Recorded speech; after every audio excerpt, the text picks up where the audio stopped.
हाँ जी बेटा, good morning. Good morning sir. Good morning जी, good morning. Morning sir. Good morning जी। कल की क्लास में मैंने आपको एक क्वेश्चन दिए थे। यस हो गए हैं क्या? सर कल की थ्योरी में भी एक छोटा डाउट था ओके, बताइए। सर। जो हमने देखा था डायरेक्शन रेशोस, हम्म सर उसमें आपने बोला था कि नेगेटिव भी होए तो भी चलती है डायरेक्शन रेशोस की वैल्यू। सर हाँ, अगर नेगेटिव हुई तो सर अपोजिट वेक्टर डिफाइन करेगा। सर वो नहीं समझ में आया। तो बेटा वही है ना कि भी एक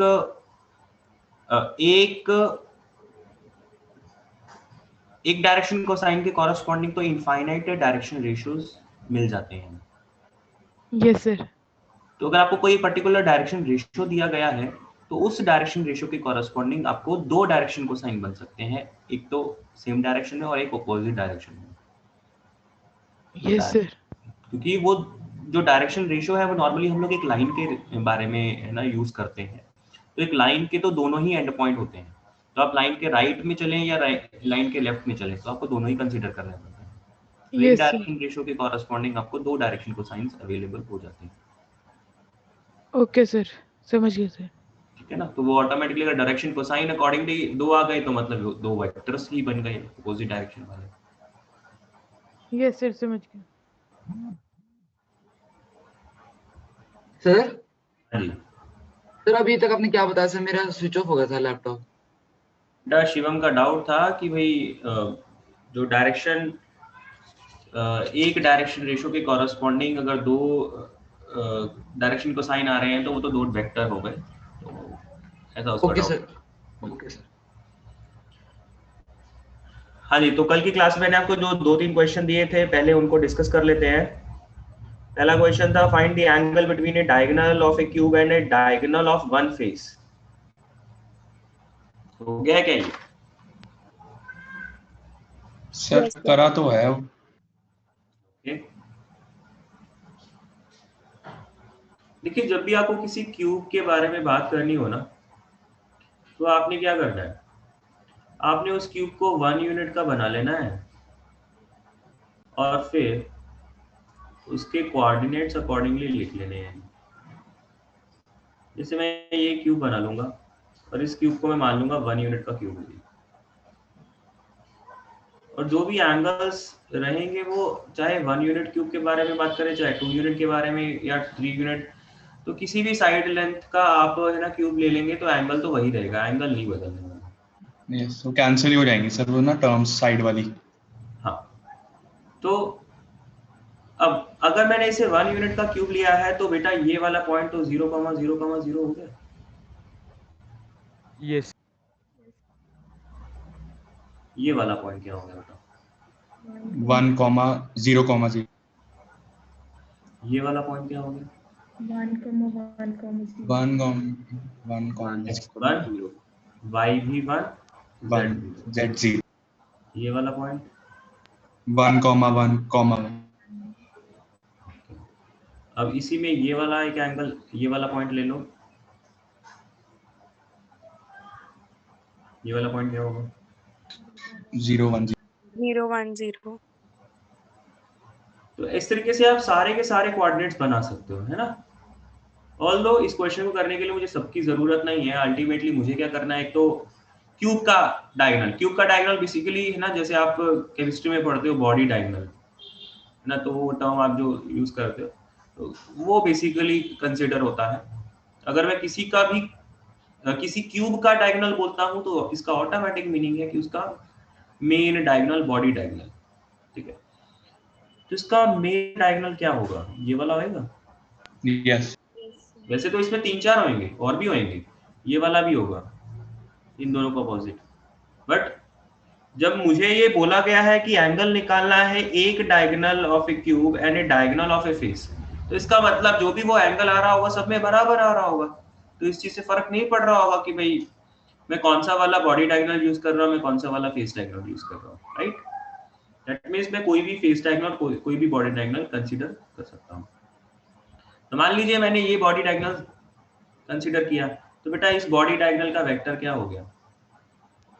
I cap, J cap, K cap.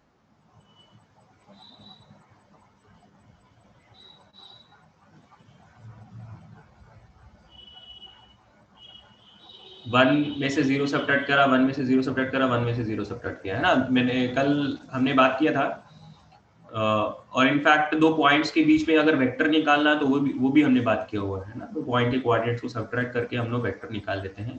तो ये क्या आ जाएगा, i + j + k। अब vector of face, vector of A phase diagram. अब इसमें मैं कौन सा फेस डायग्राम ले लूं? ये वाला ले लूं क्या? ये वाला, चलो यस ये वाला ले लेता हूँ।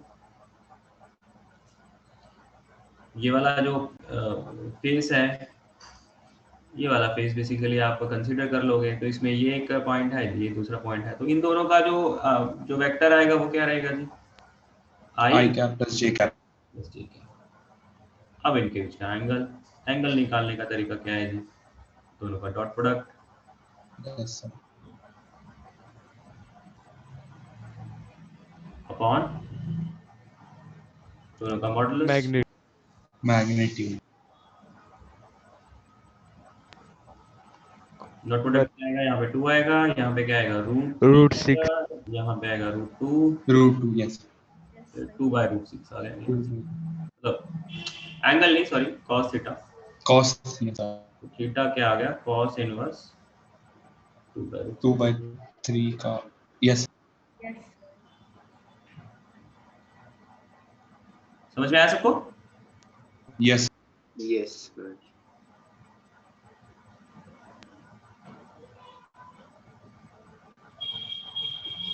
नेक्स्ट क्वेश्चन, सेकंड क्वेश्चन हुआ क्या? Yes, sir. pi/3. Okay, good. Next question sir में बस क्या थर्ड है? में एक बार क्वेश्चन दे। श्रेय क्या कह रहे हो? मैंने कहा सिर्फ थर्ड में क्वेश्चन देख लेना, मुझे क्वेश्चन में डाउट है। क्वेश्चन दिखा दो।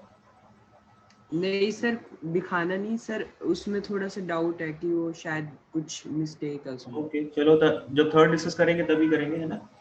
हाँ जी सर, नो प्रॉब्लम। तो पहले सेकंड के बारे में बात कर रहे हैं।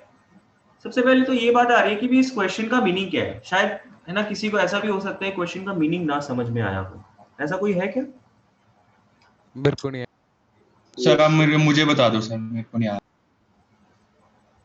देखिए, ये जो क्वेश्चन का मीनिंग है, इसमें बोला गया है find the angle between the lines whose directions cosines are satisfy the equations L plus M plus N equals to 0 and L square plus M square minus N square equals to 0। आपने वो lines calculate करनी है, उन lines के direction cosines calculate करने हैं जो कि इन इक्वेशंस को सेटिस्फाई कर रहे हैं। तो इन इक्वेशंस को अगर वो डायरेक्शन कोसाइन सेटिस्फाई कर रहे हैं तो ये इक्वेशंस इस तरीके से दी गई हैं कि एक्चुअल में दो लाइंस के जो डायरेक्शन कोसाइंस हैं वो इन दोनों इक्वेशन को सेटिस्फाई कर रहे हैं। जो गिवन इक्वेशंस आपको दी गई हैं उससे आपको एक नहीं दो लाइंस ऐसी मिलेंगी जिनके डायरेक्शन कोसाइंस इन दोनों इक्वेशन को सेटिस्फाई करेंगे, और फिर उन्हीं दोनों के बीच का एंगल आपने निकालना है। ये क्वेश्चन का मतलब है। समझ में आया? Find the angle between the lines whose direction cosine satisfies these equations. ठीक, तो अब इन डायरेक्शन कोसाइंस को कैलकुलेट करने के लिए आप क्या करो, L को M और N के टर्म्स में दूसरी इक्वेशन में पुट कर देते हैं। यस।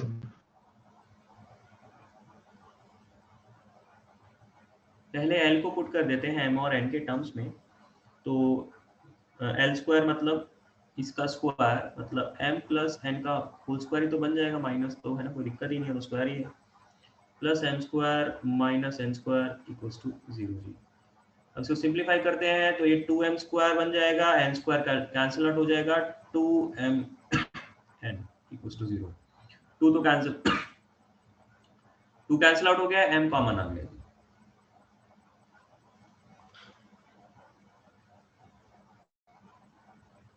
यहां से बेटा m की वैल्यू क्या है इन टर्म्स ऑफ n? एक तो 0 आ गई है जी, और एक माइनस n के बराबर है।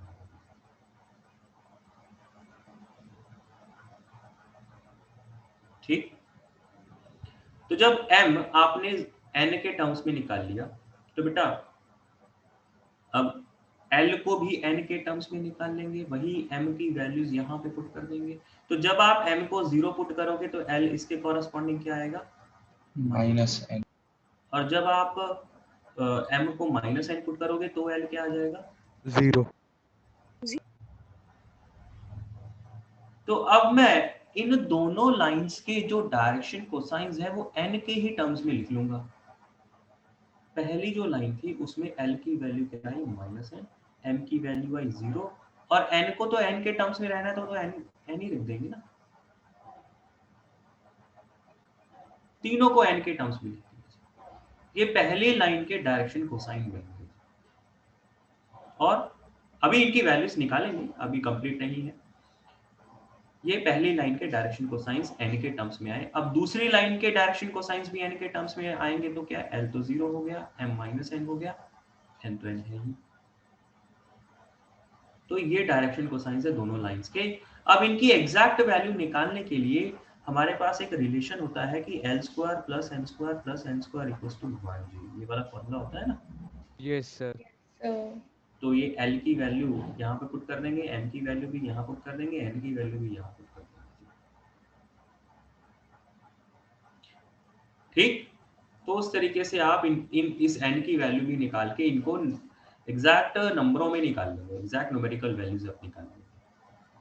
ऑल्दो अगर आप ये वाली इक्वेशन नहीं भी यूज करेंगे ना तो भी एंगल तो निकल ही जाएगा, क्योंकि आप मॉड के साथ उसे डिवाइड कर देते हो, तो उससे इतना फर्क नहीं पड़ता। मतलब एंगल निकालने में अगर आप ये वाला प्रोसेस नहीं भी लगाएंगे तो भी चलेगा।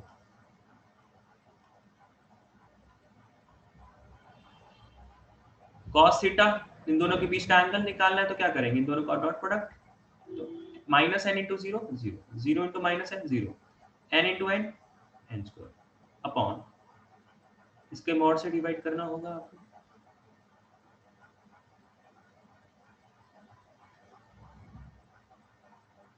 इसके मॉड से डिवाइड करना होगा आपको।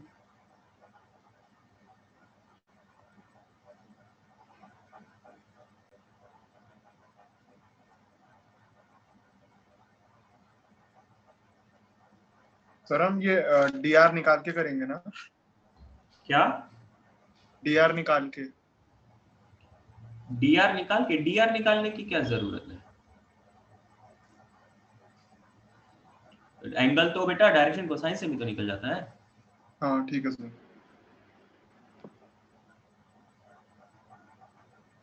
और ऑल्दो मैं ये जो लिख रहा हूँ ना, जब n की वैल्यूज न्यूमेरिकल ये वाली इक्वेशन नहीं डाली है, मतलब इस इक्वेशन को मैंने नहीं यूज किया है, तो ऑटोमेटिक मीनिंग ये यही है कि भाई इसके ये डायरेक्शन रेशियोज ही हैं। ये एक्चुअल में डायरेक्शन रेशियोज ही है, जितनी देर तक मैंने ये वाली इक्वेशन यूज नहीं करी हुई। दिस पहली लाइन के जो डायरेक्शन कोसाइन है वो इसके प्रोपोर्शनल होंगे। यस सर, ठीक है ना। तो इसको अगर आप करेक्ट अगर पूरा सही लिखना चाहें तो ये एक्चुअल में dr है, dc नहीं। dc बनने के लिए इसे ये वाली कंडीशन को होल्ड कराना जरूरी था, बट मैंने बोला कि भाई चलो एंगल ही तो निकालना है, वो तो हम लोग मैग्नीट्यूड से डिवाइड कर देंगे। अगर आप इसको नहीं भी यूज करोगे तो भी हो जाएगा आंसर आपका। तो आई थिंक आई रहा है n² अपॉन ये क्या बनेगा √2n, ये क्या बनेगा √2n, n के साथ ऐड करके ये 1/2 आ गया, cos थीटा आपका 1/2 आ गया, तो थीटा कितना आ गया जी 60 डिग्री।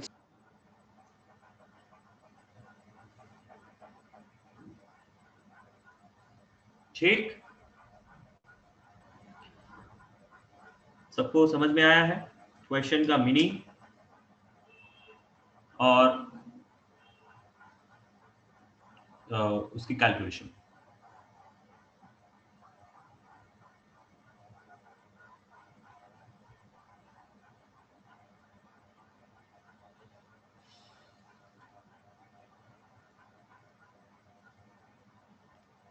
Next third question.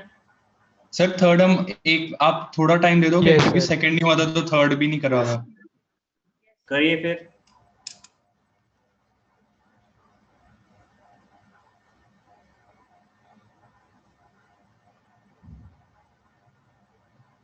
हल्का सा ऊपर कर दो सर, 1 मिनट।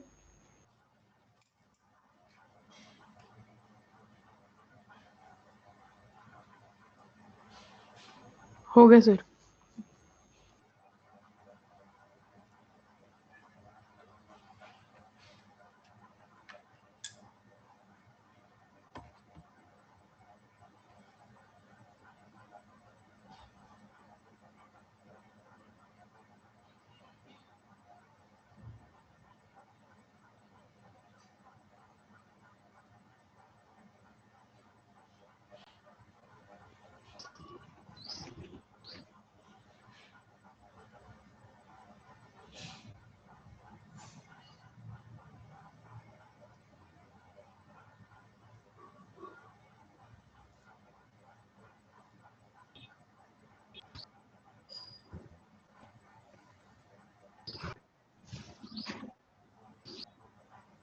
बेटा किसका ऑडियो ऑन है?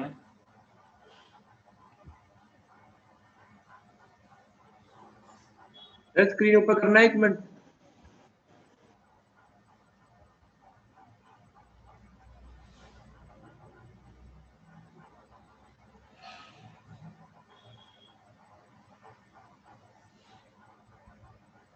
सर वो नीचे वाला सोल्यूशन देखना था एक बार।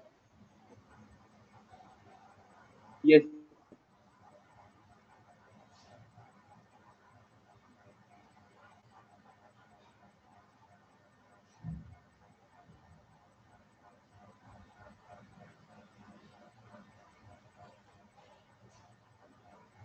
डन सर, रब कर रहा हूँ नीचे।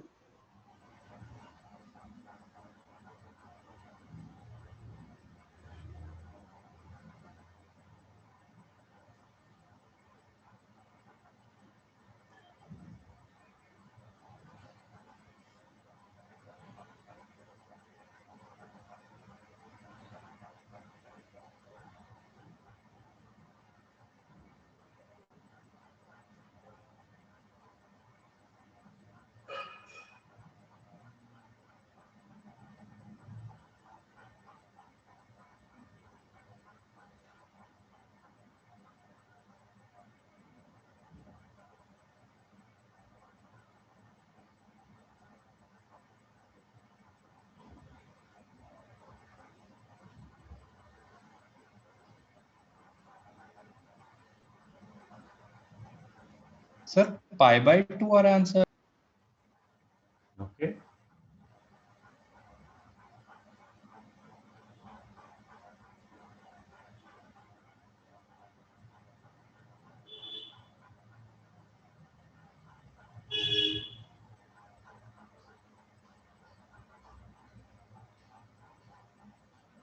नहीं सर एक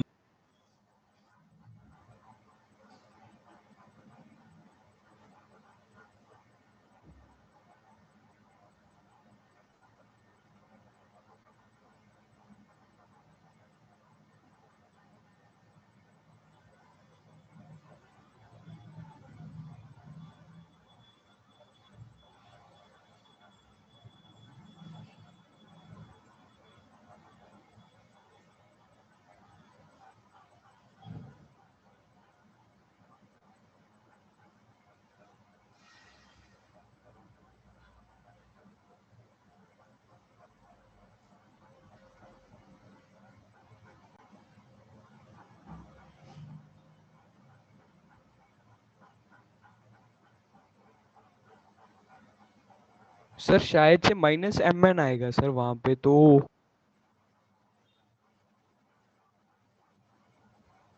ओके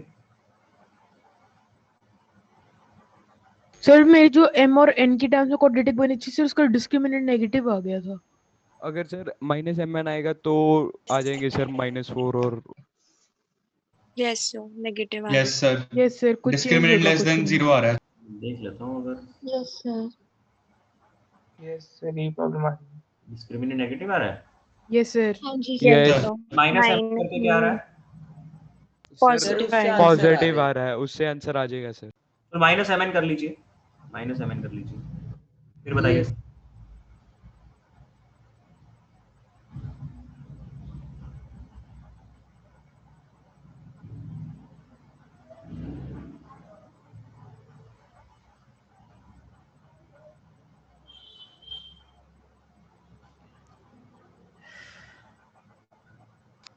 सर 120 डिग्री आ रहा है मेरा उससे। Yes sir 120।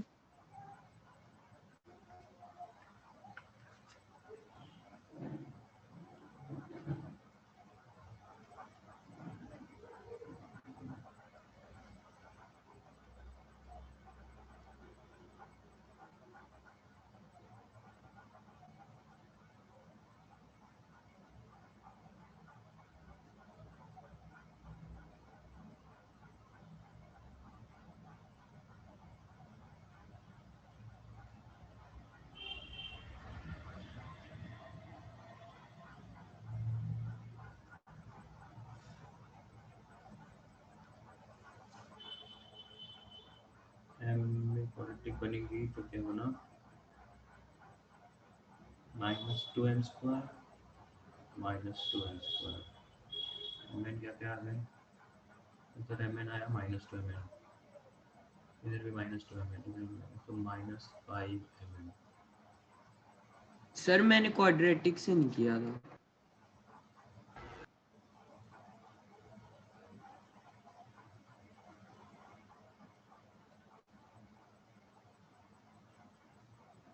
बेटा एक बार आंसर्स मैच कर लीजिएगा, और तो क्या है।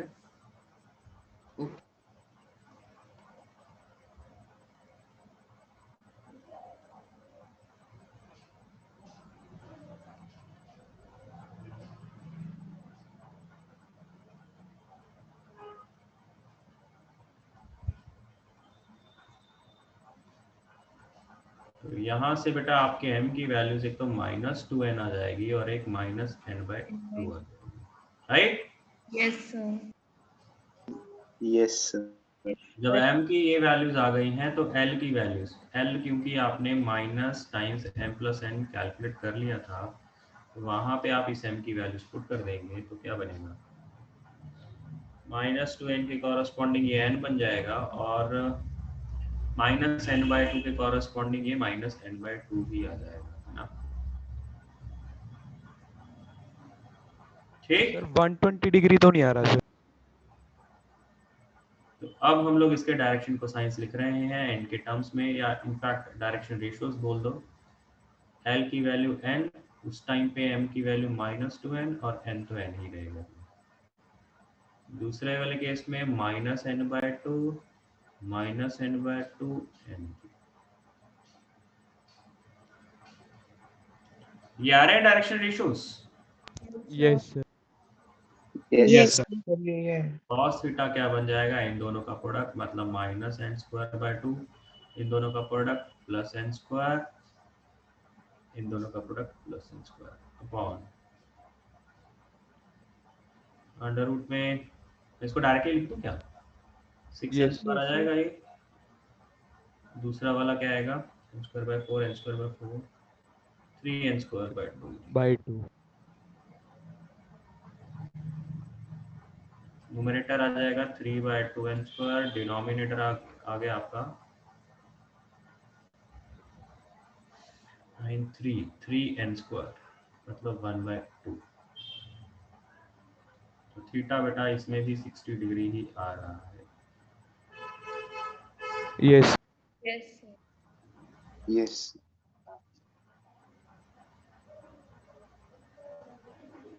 ओके, देखिए इसमें कुछ भी नया नहीं है, जो पिछला क्वेश्चन हमने करा है एग्जैक्टली सारे के सारा वही करना है, बस वैल्यूज बदल गई हैं तो आंसर अकॉर्डिंगली, तो आंसर भी मैच ही कर गया, कैलकुलेशन थोड़ी सी बदल जाएगी। तो बाकी सारा का सारा प्रोसेस वही है जी। एल को एम के टर्म्स में आप एल को एम एन के टर्म्स में आपने पुट किया, एम एन के टर्म्स में क्वाड्रेटिक बन गया, तो एम के रूट्स निकाल लिए इन टर्म्स ऑफ एन। तो जब m की वैल्यूज n के टर्म्स में आ गई तो एल का जो mn में रिलेशन आपने बनाया था वहीं पे आपने m की वैल्यूज n के टर्म्स में पुट करके l को भी n के टर्म्स में निकाल लिया जी, जिससे आपके डायरेक्शन रेशियोज दो टाइप के बन के आए हैं जो दोनों के दोनों n के टर्म्स में है जी। अब एंगल निकालने के लिए सीधा सीधा डायरेक्शन रेशियो का जो एंगल का फॉर्मूला होता है वो हमने यूज कर लिया।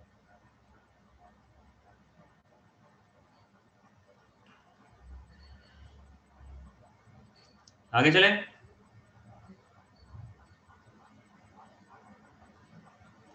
सबको ये समझ में आया है? सर मैंने एल सबकी वैल्यूज निकाली थी वो डीसी कर से, तो उससे सर एल की भी दो वैल्यू आ रही थी, तो उससे 120 डिग्री भी आ रहा था एक।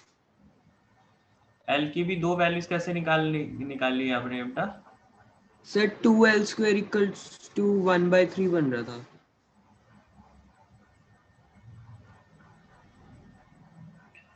नहीं तो आपने कैलकुलेशन थोड़ा सा पहले से स्टार्टिंग से बताइए कि आपने क्या क्या किया।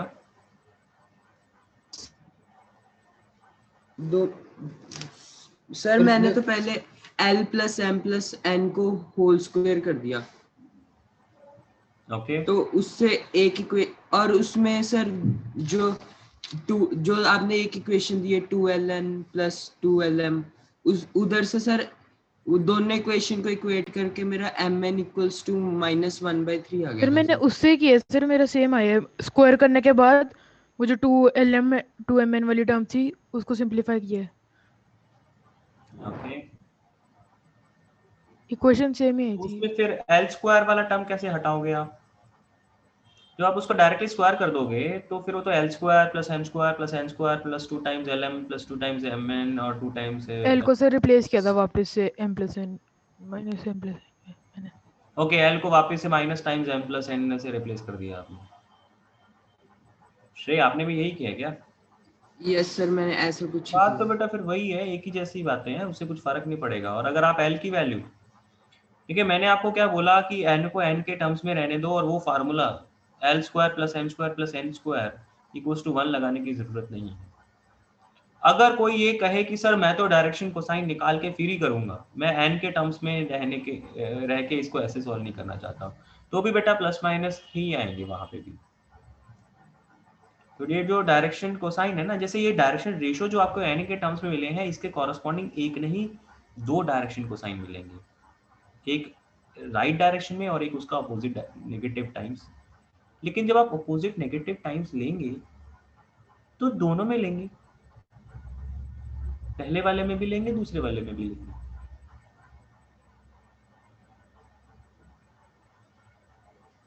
ओके सर इसमें ना बहुत कंफ्यूजन हो जाएगी, तो मैं सर फिर n वाले तरीके से कर लिया करूंगा आगे। और एक और बात है इसमें एंगल बिटवीन लाइंस है ना, तो देखो दो लाइंस के बीच का एंगल हमेशा क्या रहता है, आप दो एक्यूट एंगल निकालते हो, एक्यूट एंगल ही निकाल लेते हो, उसमें ज्यादा ये सोचना नहीं पड़ता।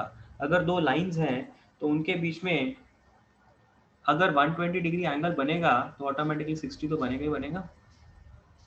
आई थिंक आपकी जो कैलकुलेशन कह रही है वो सही कह रही होगी, इतना कोई उसमें भी कोई गलत नहीं होगा कैलकुलेशन भी। तो अगर उनके बीच का 60 डिग्री एंगल बनना है तो 120 ऑटोमेटिकली बन जाएगा। तो वो बस वैल्यूज लेने के ऊपर है। अगर मैं इस डायरेक्शन वाला वेक्टर लूंगा और इस डायरेक्शन वाला वेक्टर लूंगा तो एंगल यही बन जाएगा 120 वाला। अगर मैं लाइन के इस तरफ का डायरेक्शन वेक्टर लूंगा और इस तरफ का डायरेक्शन वेक्टर लूंगा तो ये वाला एंगल बन जाएगा 60 वाला। ओके सर लग गया समझ।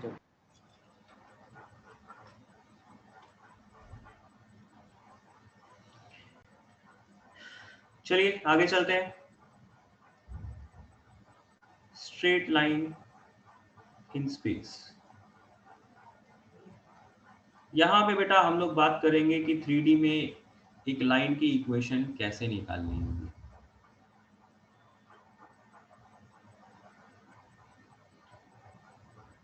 इसमें जैसे हम लोगों ने 2D में पढ़ा हुआ है ना स्ट्रेट लाइन की इक्वेशंस, और वो डिफरेंट फॉर्म्स में, याद है 11th में जब हमने पढ़ा था different forms of lines, yes एक सर। इंटरसेप्ट फॉर्म, फिर point normal slow. Form, 2 point form, slow form, slope intercept.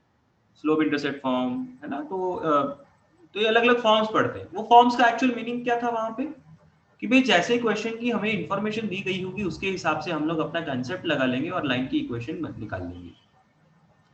Ultimate target तो हमारा यही है कि लाइन की सर इक्वेशन। आपकी आवाज, तो सर यहाँ पे भी हमारा टारगेट तो आपकी यही अभी है। आवाज नहीं आ रही थी। बाकी लोगों को आ रही है? Yes sir. आ रही सर। Yes sir.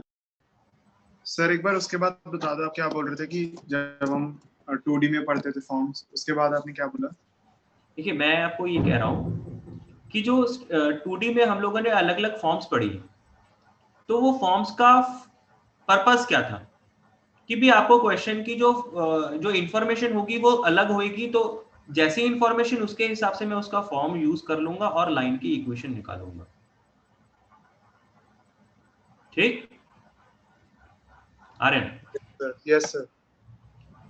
तो यहाँ पे भी हम लोग डिफरेंट फॉर्म्स पढ़ेंगे। यहाँ पे कोई बहुत ज्यादा फॉर्म्स नहीं है, 2-3 ही है। तो हम लोग डिफरेंट फॉर्म्स पढ़ेंगे, तो उनका पर्पस यही है कि भाई आपको जैसी इंफॉर्मेशन दी गई होगी आप उसके बेसिस पे अपना कंसेप्ट लगाएंगे और लाइन की इक्वेशन निकालेंगे। तो अल्टीमेट रिजल्ट तो हमें यही मिलेगा, लाइन की इक्वेशन। वहां पे भी लाइन की इक्वेशन ही मिलता है, चाहे आप कुछ भी अप्लाई करें। यहाँ पे भी लाइन की इक्वेशन ही मिलेगा चाहे आप कुछ भी अप्लाई करें, depending upon the information of the question. ठीक है ना। तो क्वेश्चन में जैसी इंफॉर्मेशन वैसा हम लोग कंसेप्ट लगाएंगे, वही फॉर्म अप्लाई करेंगे, फिर लाइन की इक्वेशन निकालेंगे। तो पहले ही है, तो यहाँ पे different forms of line, of equation of line. इसमें पहला है equation of A line passing through a point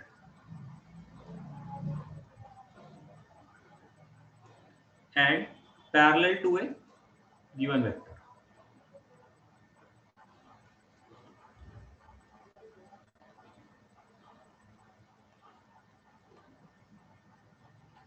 देखिए ये जो पहली फॉर्म है ना, इस फॉर्म को आप कंपेयर कर सकते हो जो 2D में हमने पढ़ा है पॉइंट स्लो फॉर्म के साथ। इसको आप कंपेयर कर सकते हो 2D में किसके साथ? पॉइंट स्लो फॉर्म, इसके साथ कंपेयर कर सकते हो। देखिए मैंने क्या लिखा है, equation of A line passing through a point. तो जब 2D में बात करते हैं कि पॉइंट स्लो फॉर्म, उसमें भी क्या होता है, एक पॉइंट दिया गया होता है और लाइन का स्लोप दिया गया होता है, फिर लाइन की इक्वेशन निकालनी होती है, राइट। तो इसमें भी क्या है, एक पॉइंट दिया गया है जिससे लाइन पास कर रही है और साथ में एक parallel and parallel to a given vector. आपको बोला गया है कि जो लाइन है वो इसके पैरेलल बनानी है। तो अगर किसी गिवन वेक्टर के पैरेलल बनानी है तो मतलब आपको लाइन का डायरेक्शन दे दिया ना कि इस डायरेक्शन में लाइन बनानी है जी। Yes sir. Yes sir. और स्लोप अगर दिया जाए, 2D में जब स्लोप के बारे में बात होती है तो उसका भी क्या मीनिंग होता है? डायरेक्शन।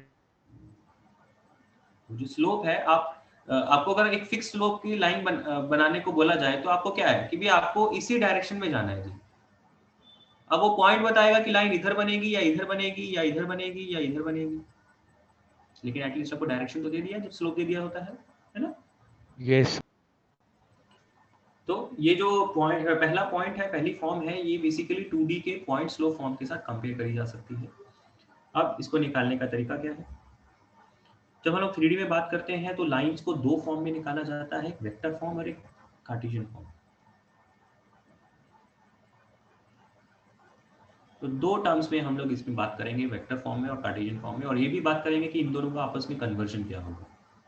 मान लीजिए क्वेश्चन में आपको वेक्टर फॉर्म दिया है और आप क्वेश्चन को कार्टेशियन फॉर्म में सॉल्व करने में ज़्यादा है ना ज़्यादा केपेबल है, तो आप वेक्टर फॉर्म से कार्टेशियन फॉर्म कैसे बनाते हैं वो भी डिस्कस करेंगे।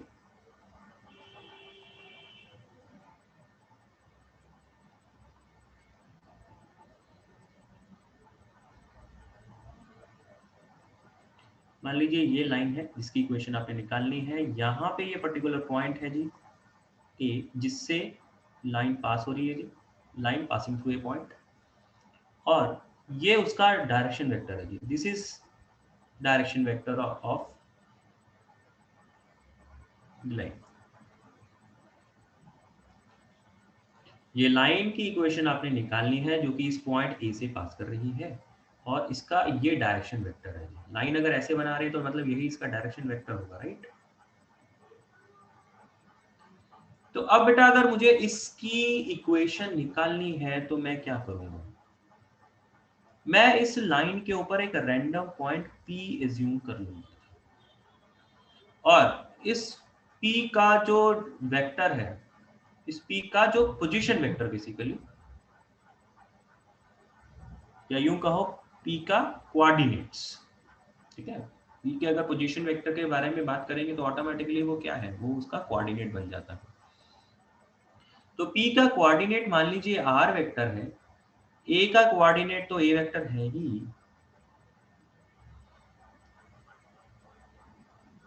ठीक। तो डायग्राम आपका ऐसा बन गया। अब मैं यहाँ पे थोड़ा सा ये लिख देता हूँ कि क्या क्या हमको गिवन है। पॉइंट ए ये आपको गिवन है जी,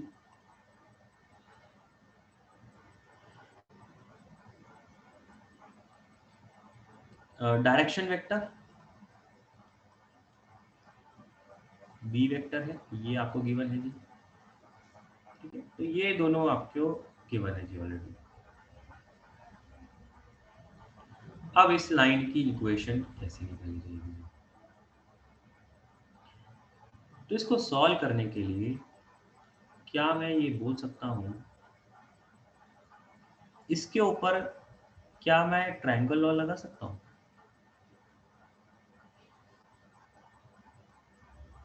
ट्रायंगल लॉ कैसे लगेगा, डायग्राम को दोबारा से बना रहा हूं। ट्रायंगल लॉ कैसे लगेगा बेटा, कि इस a vector, this is a vector, इस पॉइंट का, इस ए पॉइंट का पोजीशन वेक्टर ए वेक्टर है, तो मतलब ये वाला वेक्टर ही आपका क्या हो गया, ए वेक्टर। तो ये ए वेक्टर प्लस रिजल्ट, इसका जो डायरेक्शन वेक्टर है वो बी वेक्टर है। तो अगर मैं इस वेक्टर के बारे में बात करूं, एपी वेक्टर, तो एपी वेक्टर क्या होगा, lambda times B vector. AP vector b vector के साथ कोलिनियर है, तो एपी वेक्टर को क्या लिखा जा सकता है, लैम्डा टाइम्स बी वेक्टर लिखा जा सकता है। Yes sir. तो this a vector plus lambda times B vector ये किसके बराबर है, are vector.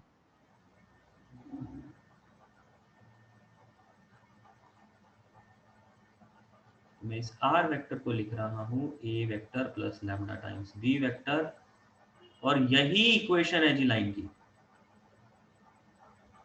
Equation of the line required.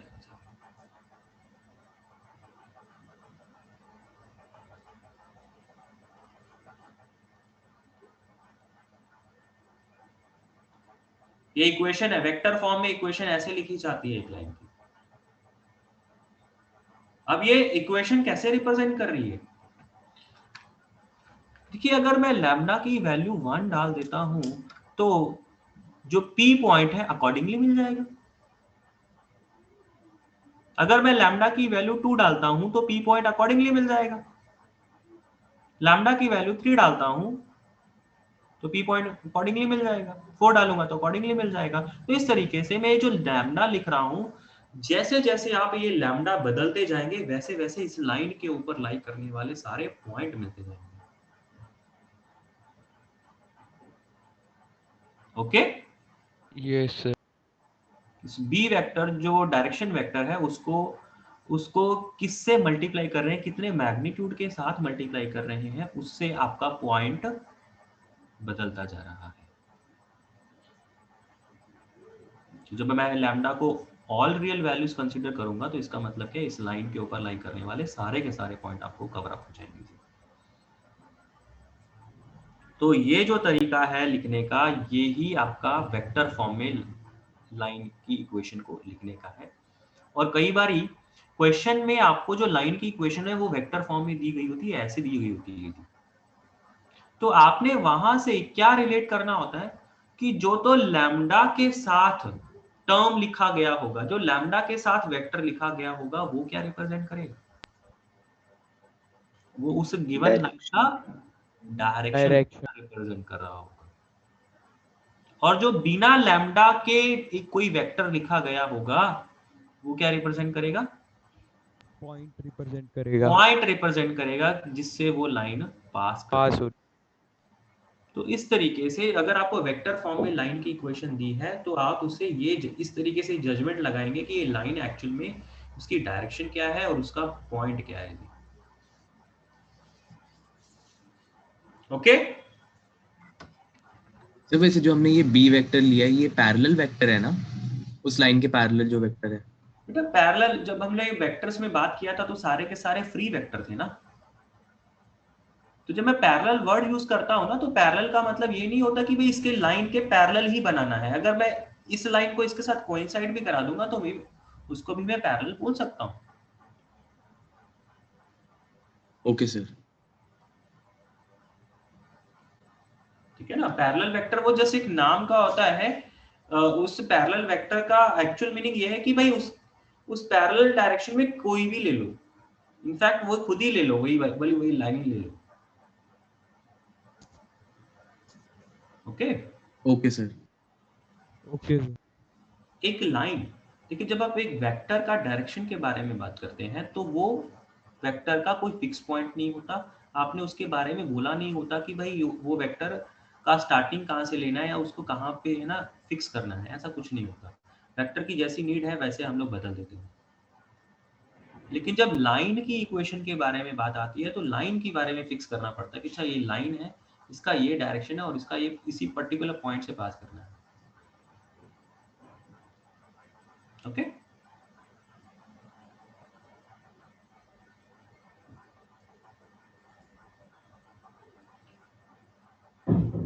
Next है कार्टेशियन फॉर्म। सेम चीज है, सारा का सारा इंफॉर्मेशन वही दिया है, बस वो इंफॉर्मेशन आप वेक्टर फॉर्म में देने की बजाय हमने क्या ले लिया कि भाई ये जो पॉइंट आपको दिया जा रहा है, ये लाइन की इक्वेशन आपने निकालनी है, इसमें आपको जो पॉइंट ए गिवन है उसके कोऑर्डिनेट्स x1, y1 और z1 दिए हैं जी। ठीक, और जो डायरेक्शन वेक्टर आपको दिया गया, ठीक है, डायरेक्शन वेक्टर या डायरेक्शन रेशियोज, नॉर्मली हम लोग डायरेक्शन रेशियोज बोल सकते हैं, कि जो इस लाइन के डायरेक्शन रेशियोज दिए गए हैं वो है ए बी सी।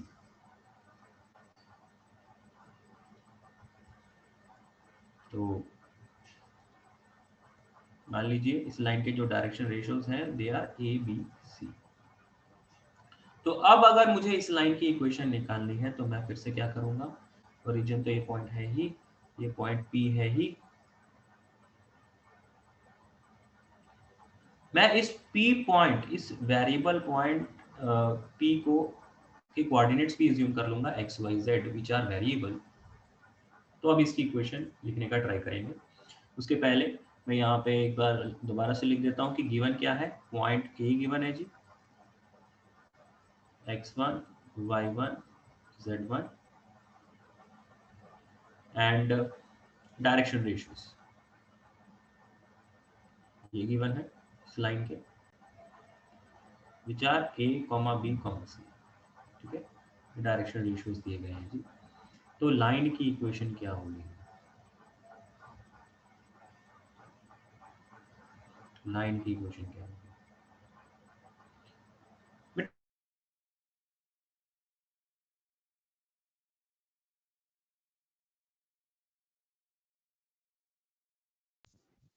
सर आपकी वीडियो पॉज हो गई।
हाँ जी बेटा, हम लोग बात कर रहे थे कार्टेशियन फॉर्म में लाइन की इक्वेशन।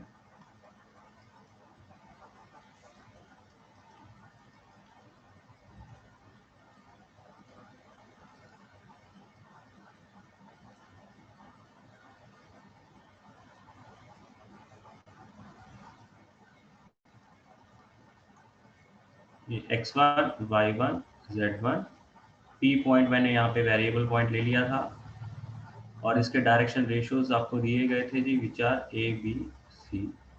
तो मैंने यहाँ पे लिखा था कि गिवन है हमें पॉइंट a के coordinates which is x1, y1, z1 and direction ratios which are a b c। अब इसके बेसिस पे हमें लिखनी है इक्वेशन ऑफ लाइन। सर मैं ट्राई कर सकता हूँ एक बार? कोई बात नहीं बेटा, थ्योरी पढ़ाने दो अभी।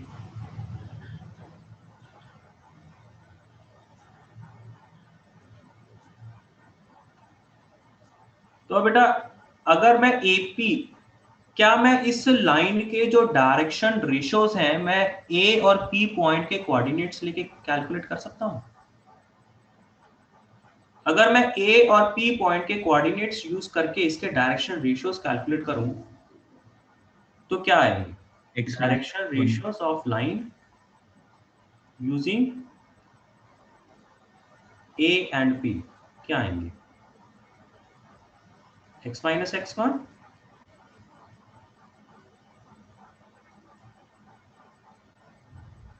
क्या आएंगे?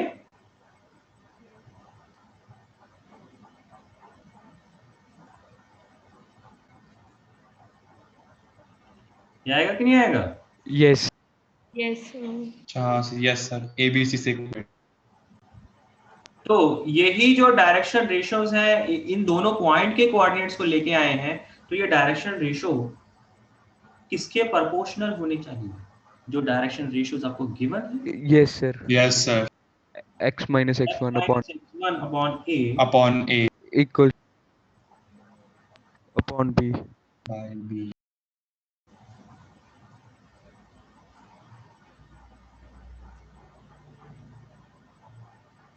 तो ये इक्वेशन बन गई फिर आपकी लाइन की।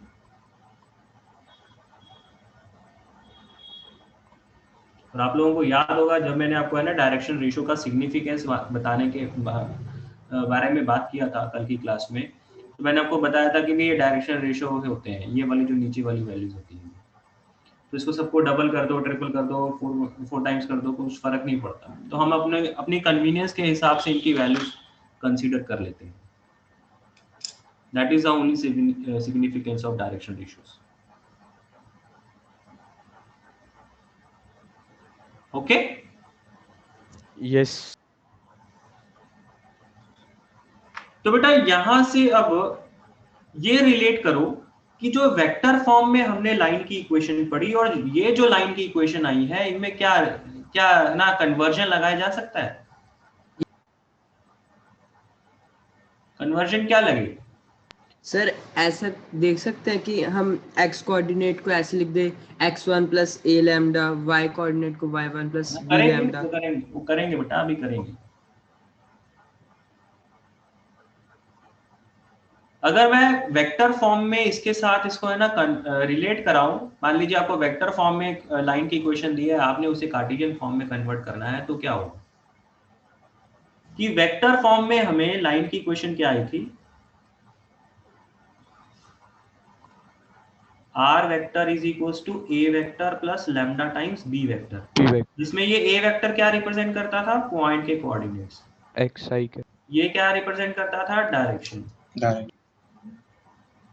तो इसका मतलब क्या हो गया कि ये जो पॉइंट के कोऑर्डिनेट्स आए हैं, यहाँ पे जो वैल्यू लिखी होगी वो पॉइंट के कोऑर्डिनेट रिप्रेजेंट करेगी।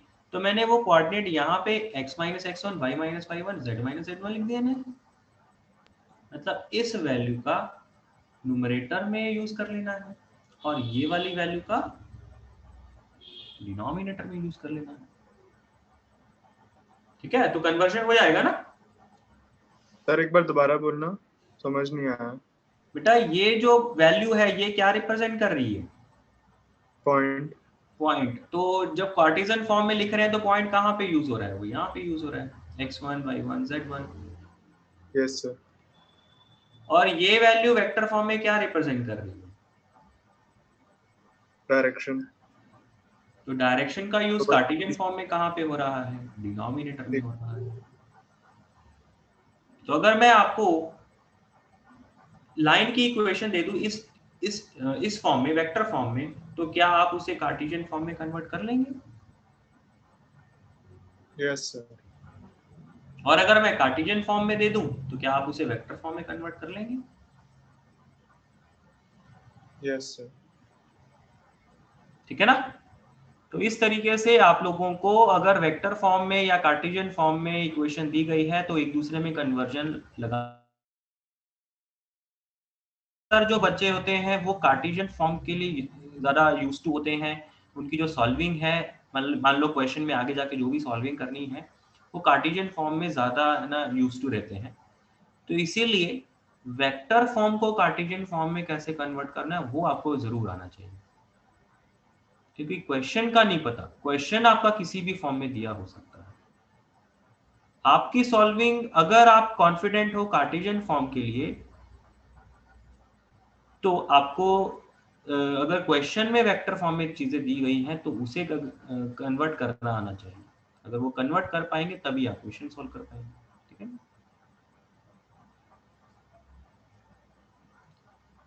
ठीक, आगे चले।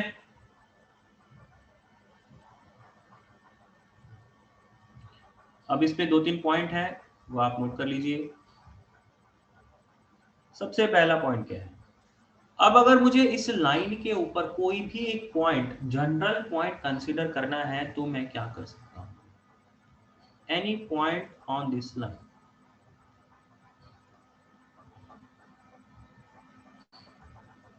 मैं इसको लैम्डा के बराबर लिख लूंगा तो मैं x को क्या लिख सकता हूं? x1 plus a lambda, y1 plus b lambda, z1 plus c lambda. ऐसा लिख सकता हूं? Yes sir.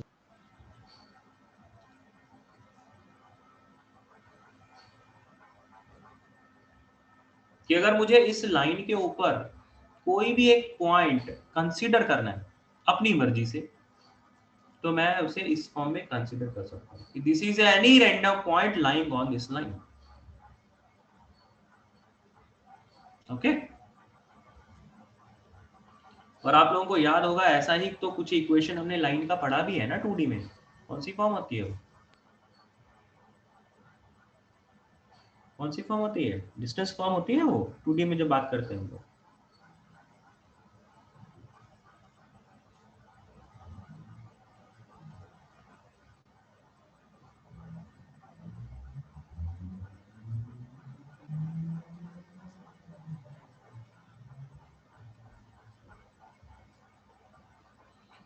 अगर आपको किसी लाइन के डायरेक्शन को साइंस दे दिए गए हैं तब अगर हमें लाइन की इक्वेशन लिखनी है तो क्या होगा जी? नीचे लैम्डा एल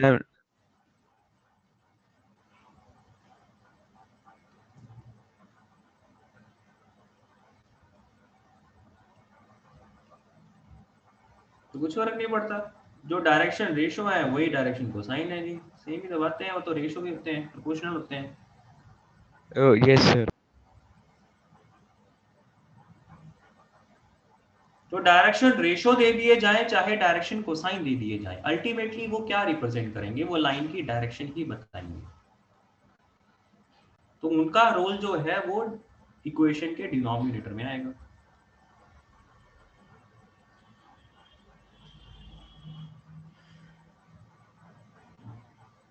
नेक्स्ट है इक्वेशन ऑफ एक्स एक्सिस। देखिए इक्वेशन ऑफ एक्स एक्सिस हमने पहले भी लिखी है और मैं इस थ्योरी के बेसिस पे भी आपको इक्वेशन ऑफ एक्स एक्सिस लिखाना सिखा रहा हूँ। वो क्या होगा? देखिए अगर मैं एक्स एक्सिस की इक्वेशन लिखना चाह रहा हूं तो एक्स एक्सिस भी क्या है? एक लाइन है जो कि कहां से पास कर रहा है? ओरिजिन से पास कर रहा होगा। यस और उसका डायरेक्शन वेक्टर कौन सा होगा? मान लीजिए ये एक्स एक्सिस है, L vector L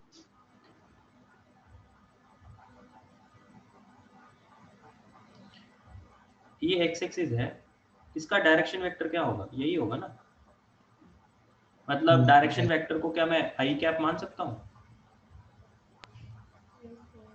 Yes. Yes sir. ऐसा बोल सकते हो ना कि जब ये लाइन 0 से भी पास कर रही है, इधर 1,0,0 से भी पास कर रही है, तो ये डायरेक्शन वेक्टर क्या है? इन दोनों पॉइंट के सब्ट्रैक्शन से निकाल लिया मैंने, ठीक है ना? समझ में आ रहा है ना? तो डायरेक्शन वेक्टर क्या आ गया? आई आ गया। तो डायरेक्शन रेशियोज क्या हो गए? 1 0 0 हो गया। तो लाइन की इक्वेशन क्या हो गया बेटा? x - 0/1 y - 0/0 z - 0/0। अब यहाँ पे कई लोग ये सोचेंगे सर डिनोमिनेटर में 0 आ गया, ये तो अनडिफाइंड हो गया। देखिए ये जस्ट एक लिखने का तरीका है, इसमें आपको ये नहीं सोचना है कि भाई डिनोमिनेटर में 0 हो गया तो ये तो अनडिफाइंड हो गया। ये जस्ट लिखने का तरीका है, इसका एक्चुअल मीनिंग अब हम लोग यहीं पे आगे इसको लिख लेंगे। देखिए अगर मैं इसको ये तो लाइन की इक्वेशन लिख ही लिया एक्स एक्सिस की, इसको नॉर्मली हम लोग किससे रिप्लेस करते हैं ना, इक्वालिटी बना लेते हैं लैम्डा के साथ। तो एक्चुअल में क्या होगा कि x तो lambda, x can be anything, y क्या होगा? y will be 0, z will be 0।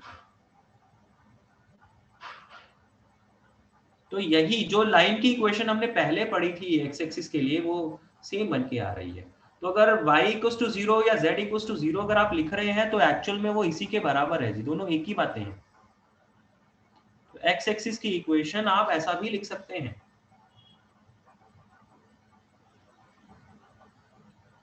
तो कई बार x एक्सिस की इक्वेशंस के लिए आपको y = 0 z = 0 की बजाय आपको ये वाली इक्वालिटी लगानी पड़ जाती है। तो आपको दोनों फॉर्म में आना चाहिए। This is the equation of x axis. अब 0 तो चलो 0 तो हटा ही लोगे, एक्चुअल में तो x/1 y/0 z/0 ही लिखोगे आप। ओके, समझ में आया?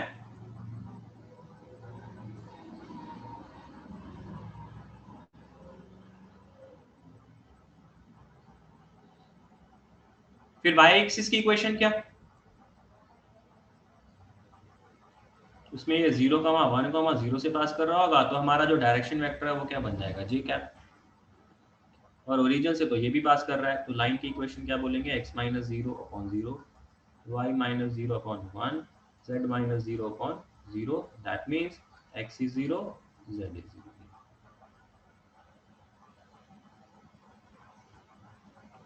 And equation of z axis, x - 0/0 y - 0/0 z - 0/1। that means x is 0, y is 0। हाँ जी, समझ में आया ये? सर ये आप डिनोमिनेटर डायरेक्शन कोसाइन से देख रहे हो या फिर रेशियो से? एक ही बात है, वैसे बात तो सेम ही होगी, बट आप अभी किससे कर रहे हो? किसी से भी कर लो यार, जो आपको कन्वीनियंट लगता है। मैं तो इतना सोच भी नहीं रहा कि मैंने डायरेक्शन कोसाइन लिखे या डायरेक्शन रेशियो लिखे। अगर डायरेक्शन कोसाइन भी लिखे होते तो भी ठीक था, अगर डायरेक्शन रेशियो भी लिखे होते तो भी ठीक था, क्या ही फर्क पड़ता है।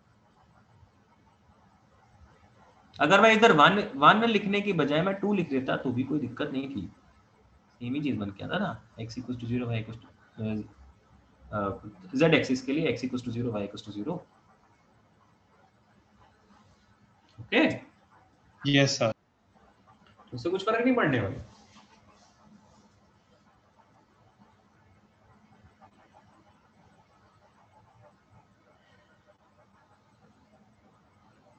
हाँ जी, सेकंड फॉर्म डिस्कस कर रहे हैं। Equation of line passing through two given points। इसको भी हम लोग दो वेक्टर फॉर्म और कार्टेशियन फॉर्म दोनों में डिस्कस करेंगे। अब इसको किससे कंपेयर किया जाएगा? 2D से अगर बात करें जाए 2.4। अब आपने एक लाइन की इक्वेशन निकाल ली जो कि गिवन 2 पॉइंट से पास कर रही है जी, 2.4। 2D में उसके साथ कंपेयर किया जा सकता है। ओके, पहले हम लोग बात करते हैं वेक्टर फॉर्म की।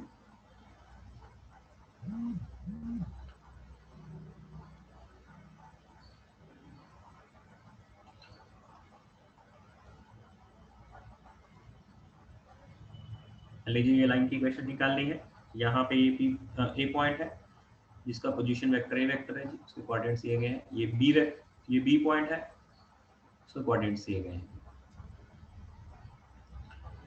तो अगर आपने इस लाइन की इक्वेशन लिखनी है तो मैं क्या करूंगा, मैं इस लाइन के ऊपर एक रैंडम पॉइंट पी मान लूंगा और उसका पोजीशन वेक्टर आर वेक्टर मान लूंगा। एंड this is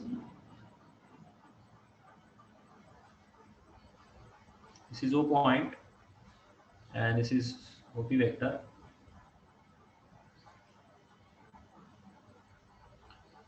तो गिवन क्या है, A point A vector, B point B vector. Solve कैसे करेंगे बेटा? अगर मैं ए बी वेक्टर के बारे में बात करूं तो ए बी वेक्टर कितना आएगा, b minus b vector minus ए वेक्टर का ए बी लैम्डा। वेक्टर के बारे में बात करूं तो वो क्या आएगा, आर वेक्टर माइनस ए वेक्टर। और ए बी वेक्टर और ए पी वेक्टर तो क्या है, कोलिनियर है? Yes sir. Yes sir.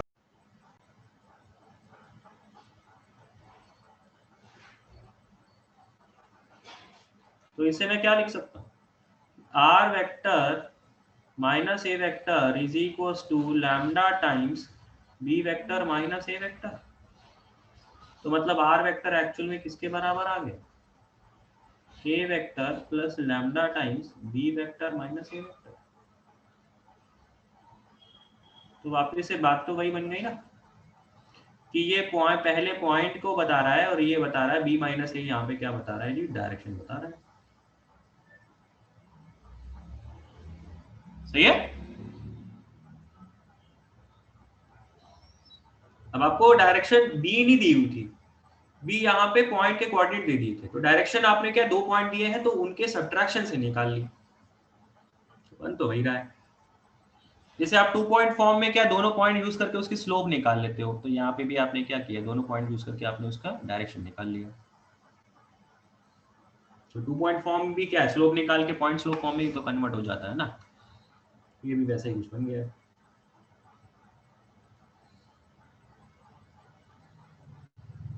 Cartesian form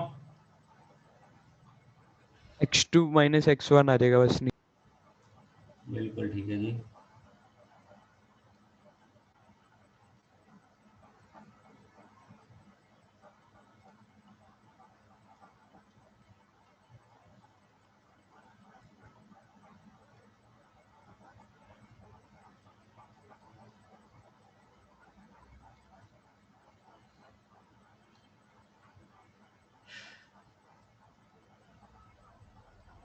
Cartesian form में अगर आपने लाइन की इक्वेशन निकालनी है तो क्या है, पॉइंट ए दिया गया है, पॉइंट बी दिया गया है जी, तो गिवन क्या है, पॉइंट ए के कोऑर्डिनेट्स, पॉइंट बी के कोऑर्डिनेट्स, लाइन की इक्वेशन निकालना है तो क्या निकालेंगे,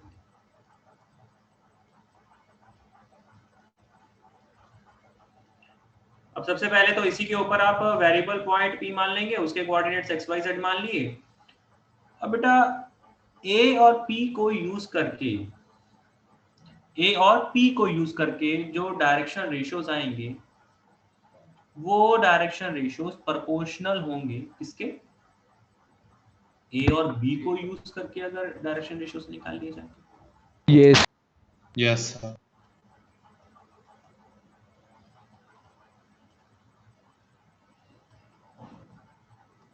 ए और पी को यूज करके जो डायरेक्शन रेशियोज निकाले जा रहे हैं वो x माइनस x1, और ए और बी को यूज करके जो डायरेक्शन रेशियोज मिलेंगे वो रहेंगे x2 minus x1। Similarly y के लिए लिख देंगे।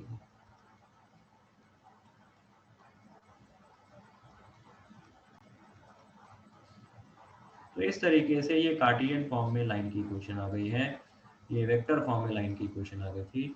तो आप इन दोनों में फिर से आप रिलेशन देख सकते हो कि भी अगर हमें इस फॉर्म में कुछ ना कुछ दिया गया है तो हम लोग लाइन को इस फॉर्म में लिख सकते हैं। पॉइंट अगर हमें वेक्टर फॉर्म में दिए गए हैं तो मैं उसे कार्टेशियन फॉर्म में पॉइंट्स को लिख के अकॉर्डिंगली लाइन की इक्वेशन कार्टेशियन फॉर्म में लिख सकता हूँ। जिसकी जैसी नीड, वेक्टर फॉर्म में नीड है तो वेक्टर फॉर्म में, कार्टेशियन फॉर्म में नीड है तो कार्टेशियन फॉर्म में। ओके समझ में आया?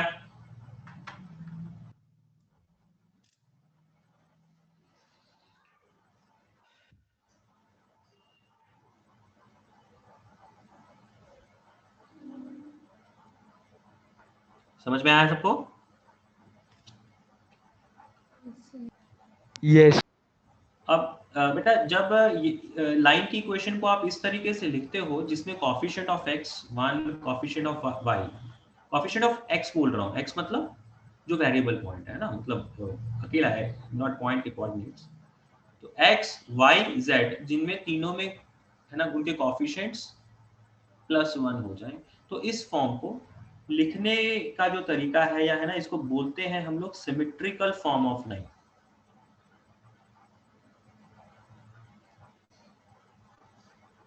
तो कई बार हमें लाइन की इक्वेशन किसी दूसरे फॉर्म में दी होती है, वो भी हम लोग डिस्कस करेंगे, है ना, वो क्वेश्चन के थ्रू भी देखेंगे। तो उसको सिमेट्रिकल फॉर्म में लाना है तो उसका पहले ये भी तो पता होना चाहिए कि सिमेट्रिकल फॉर्म कहते किसको है। तो इस टाइप की इक्वेशन को सिमेट्रिकल फॉर्म ऑफ लाइन कहते हैं। कि अगर लाइन की इक्वेशन आप इस फॉर्म में दे रहे हो तो आप बोल दोगे कि हाँ जी ये सिमेट्रिकल फॉर्म ऑफ लाइन। ठीक है, चलिए अब इसके ऊपर कुछ क्वेश्चंस करते हैं।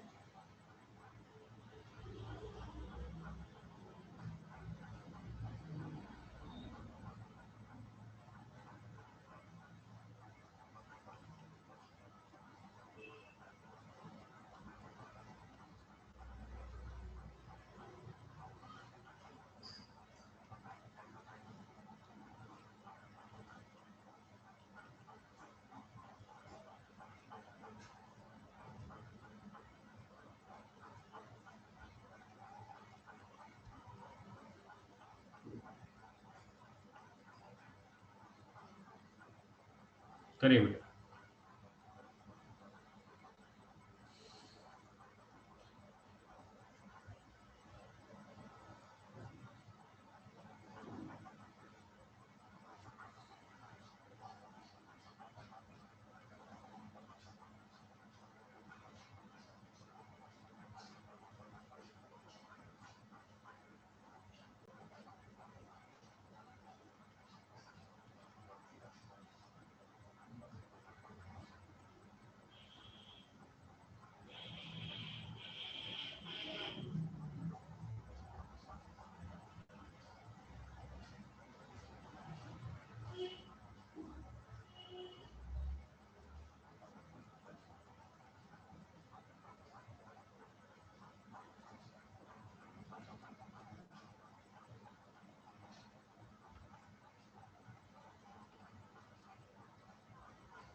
हाँ जी, फर्स्ट हो गए ओके, सर हो गए दोनों। ओके, यस हो गया सर। सर दोनों हो गए। ओके।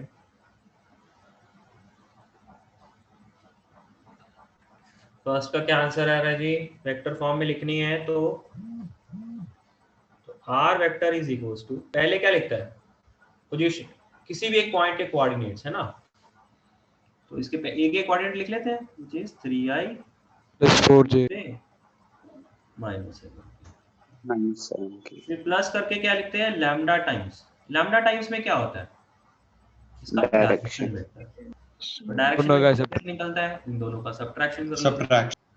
तो व्हिच इज -i + j + 7 की। ठीक है, ये आंसर आ रहा है। Yes yes sir.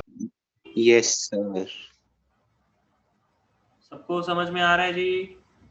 Yes sir. किसी को दिक्कत तो नहीं है?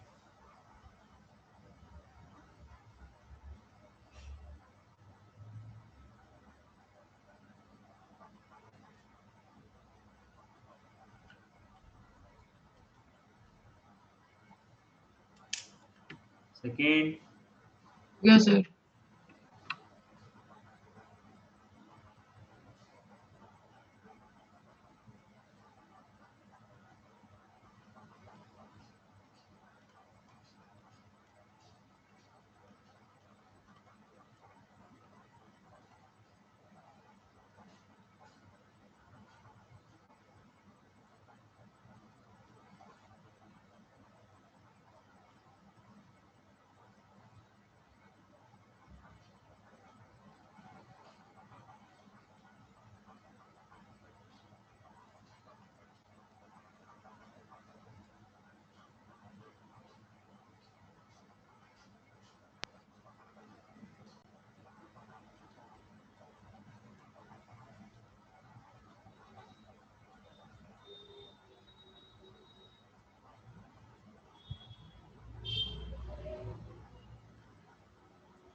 हाँ जी, सेकेंड का आंसर क्या आ रहा है? Find the equation of line passing through the point is. अगर वेक्टर फॉर्म में ही लिखना चाहें तो क्या आएगा लाइन की इक्वेशन? ये तो पॉइंट दे दिया, प्लस लैम्डा टाइम डायरेक्शन। और डायरेक्शन क्या हो गई कि इन दोनों पॉइंट से पास करने वाली लाइन, मतलब इन दोनों का सब्ट्रैक्शन। Yes sir. तो ये वेक्टर फॉर्म में आ गई। अगर कार्टेशियन फॉर्म में लिखना पड़े तो इसी को कार्टेशियन फॉर्म में भी लिख सकते हैं। क्या आएगा? x माइनस x1, पॉइंट कौन सा? ये वाला ले रहे हैं, अपॉन a, ये डायरेक्शन वाला point. To y minus y1, यहाँ पे y1 -1 है तो माइनस माइनस प्लस हो जाएगा, अपॉन b, वो -2 है जी। -2। z माइनस z1, यहाँ पे पॉइंट का कोऑर्डिनेट 1 है जी, अपॉन c, जो कि डायरेक्शन का ये k वाला कंपोनेंट 1 जी। तो ये आपकी इक्वेशन आ गई जी कार्टेशियन फॉर्म में। सर हमें दोनों लिख के दिखानी होती है अगर बोर्ड्स में है तो? नहीं नहीं नहीं, कोई एक बता दो, मैं तो वैसे ही आपको बता रहा हूँ दोनों फॉर्म में। जैसे नॉर्मली बोर्ड में बता दिया जाता है, बोल दिया जाता है किस फॉर्म में बताना लिखना है। नहीं मेंशन किया तो फिर तो किसी में भी लिखो।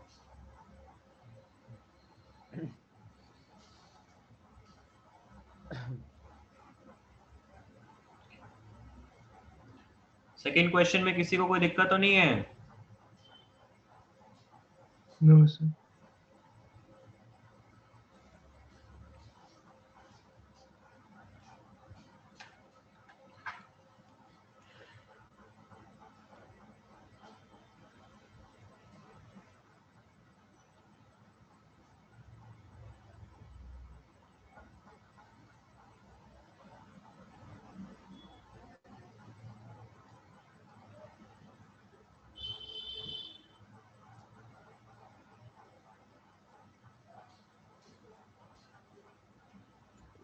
सर थर्ड हो गया। Okay good.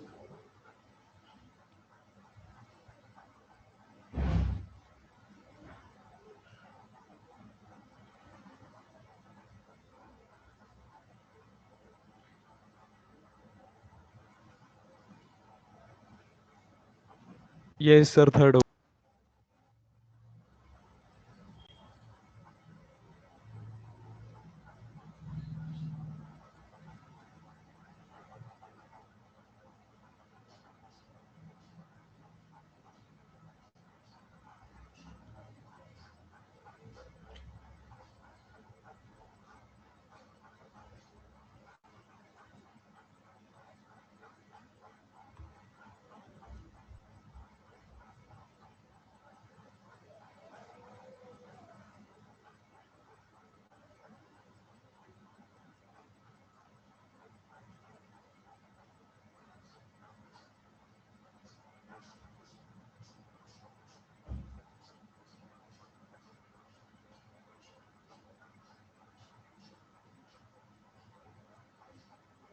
सर हो गया थर्ड।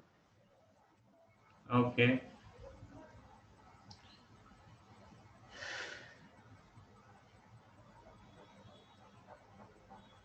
सर थोड़ा नीचे कर दो।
हाँ जी, थर्ड हो गया सबका। Yes sir. Yes sir. Third करना कैसे है बेटा? सर कार्टेशियन इक्वेशन लिख के उसके बाद डिस्टेंस फॉर्मूला भी लगा दिया था, फिर बिल्कुल, किया था। एक लाइन की इक्वेशन लिखी है, इसको लैम्डा के बराबर लिख के हम लोग x मतलब एक रैंडम पॉइंट के कोऑर्डिनेट्स यहाँ पे एज्यूम कर लेंगे, जो कि क्या होगा, अगर x को देखा जाए तो ये -2 + 3 लैम्डा हो जाएगा, y को देखेंगे तो -1 + 2 लैम्डा हो जाएगा, और z को देखेंगे तो 3 + 2 लैम्डा हो जाएगा। तो ये इस लाइन के ऊपर लाई करने वाले किसी भी रैंडम पॉइंट के कोऑर्डिनेट्स हैं। तो अब आपको क्या चाहिए, आपको इस पॉइंट के कोऑर्डिनेट्स ऐसे चाहिए ताकि इसका इस 1 2 3 से जो डिस्टेंस है वो 3√2 हो जाए। तो अब आप इसके ऊपर डिस्टेंस फार्मूला लगा लेंगे। 1 2 3 के ऊपर डिस्टेंस फार्मूला लगाते हैं तो क्या बनेगा जी? तो इसमें से 1 को सब्ट्रैक्ट करेंगे तो क्या आएगा, -3 + 3 लैम्डा का स्क्वायर। इधर से इसको डिस्कस करेंगे, सब्ट्रैक्ट करेंगे तो -3 + 2 लैम्डा का स्क्वायर, इसमें से इसको सब्ट्रैक्ट करेंगे तो 2 लैम्डा का स्क्वायर, होल अंडर रूट ये आपका 3√2 दिया गया। ओके, तो आपने इसको लैम्डा के बराबर लिख के आपने क्या किया, इस लाइन के ऊपर कोई भी एक रैंडम पॉइंट एज्यूम कर लिया और उस पॉइंट का गिवन पॉइंट से डिस्टेंस का फार्मूला लगा के इक्वेशन बना ली, और अब यहां से आप लैम्डा की वैल्यू निकालेंगे। तो लैम्डा की दो वैल्यूज आ जाएंगी, एक वैल्यू के कॉरस्पॉन्डिंग एक पॉइंट आएगा, दूसरी वैल्यू के कॉरस्पॉन्डिंग दो पॉइंट आएगा, दूसरा पॉइंट आ जाएगा। तो इसका मतलब क्या है, टोटल इस लाइन के ऊपर दो पॉइंट ऐसे हो सकते हैं जिसका इस 1 2 3 से जो डिस्टेंस है वो 3√2 हो सकता है। ठीक है ना, तो दो आंसर आएंगे इसमें।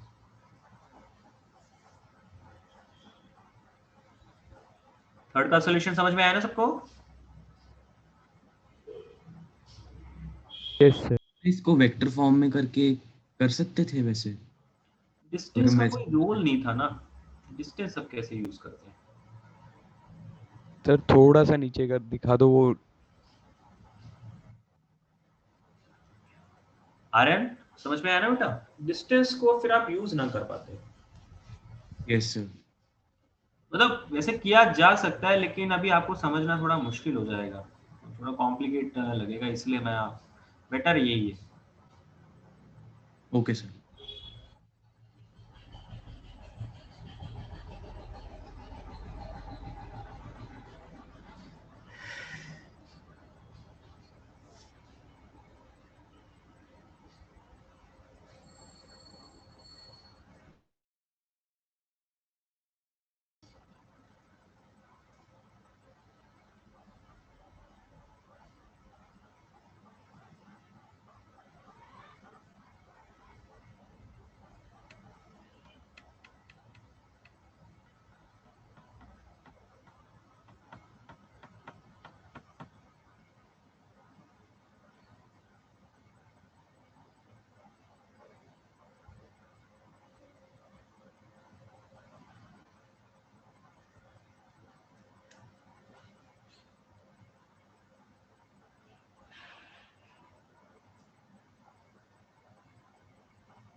Sir 3x minus 1 is equal to 2, y minus 2 is equals to z plus 4. Okay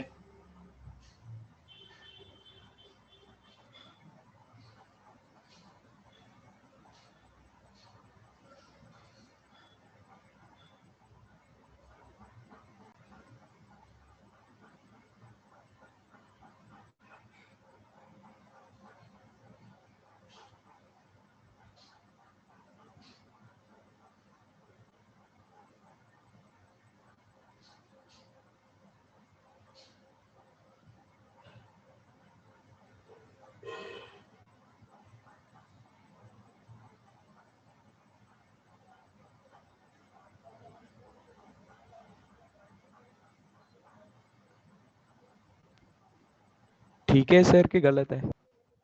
answer देखना पड़ेगा बेटा, आंसर मेरे पास लिखा नहीं है एक्चुअली, कैलकुलेट करके देखेंगे। ओके।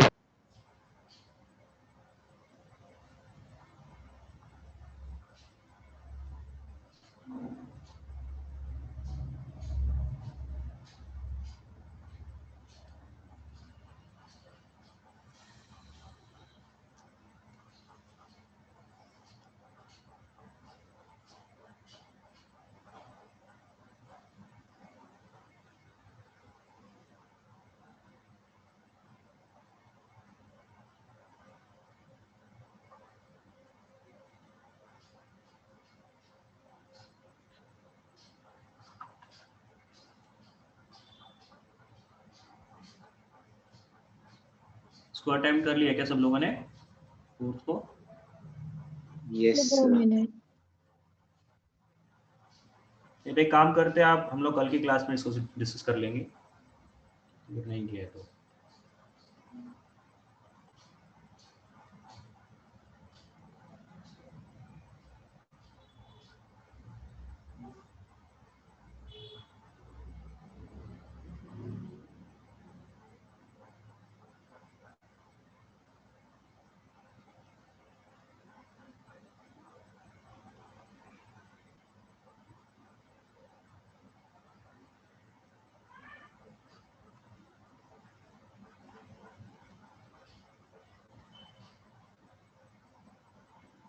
सर वो -3 इज इक्वल टू 0 है।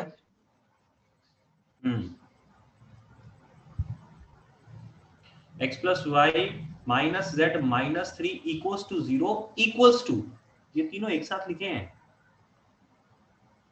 यहां से लेके यहां तक, मतलब बीच में दो इक्वालिटी है यहाँ पे। तो ये भी एक लाइन की इक्वेशन है, तो ये दूसरे फॉर्म में लिखी गई है ये लाइन की इक्वेशन, और इसको सिमेट्रिकल फॉर्म में लेके जाना है, ठीक है ना। तो जो क्वेश्चन नंबर 4 एंड 5 है, ये दोनों बेटा हम लोग कल की क्लास में डिस्कस कर लेते हैं।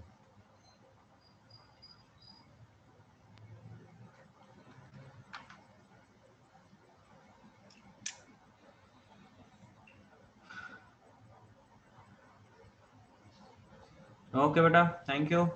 थैंक